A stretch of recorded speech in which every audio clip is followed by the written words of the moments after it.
Almost everything is wrong with the finance sector, and also almost everything is wrong in the way we're trying to address the problem. The financial sector is grotesquely large, it's unstable, it's short-termist, and it's exploitative.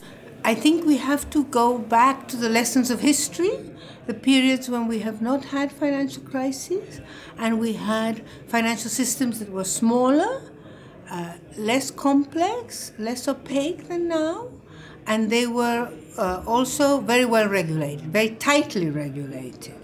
And we need to have the courage to implement this kind of regulation and to reduce the size of the financial sector in those parts that are socially useless.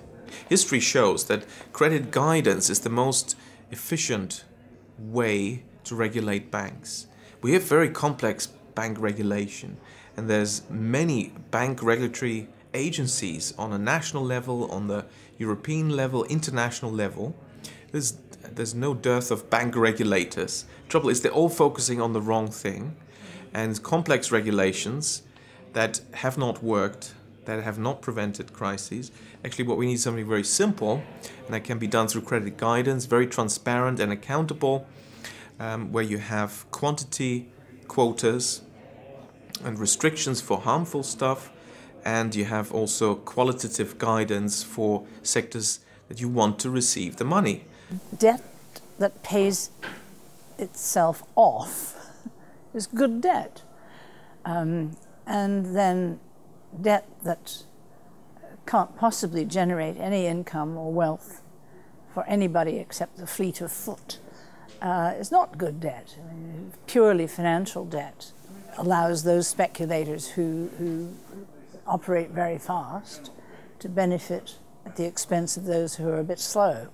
It was precisely the unrestrained speculation, the creation of derivatives, the complexity of the system as a whole, and the fact that it was built on investing essentially in undermining the long-term assets of people and resources.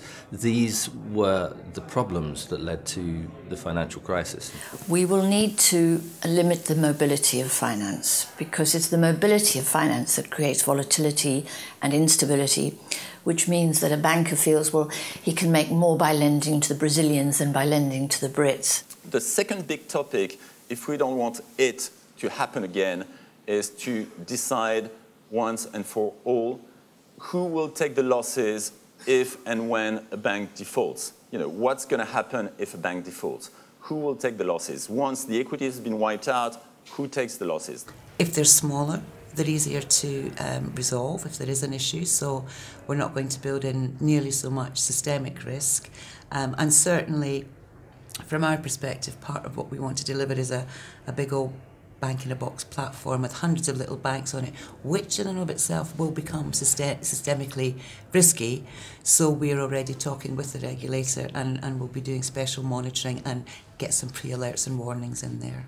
Any system that is reliant on only one type of entity in it, if you think of ecological systems, if we only had one sort of tree and there was a disease for that tree, the whole system comes down.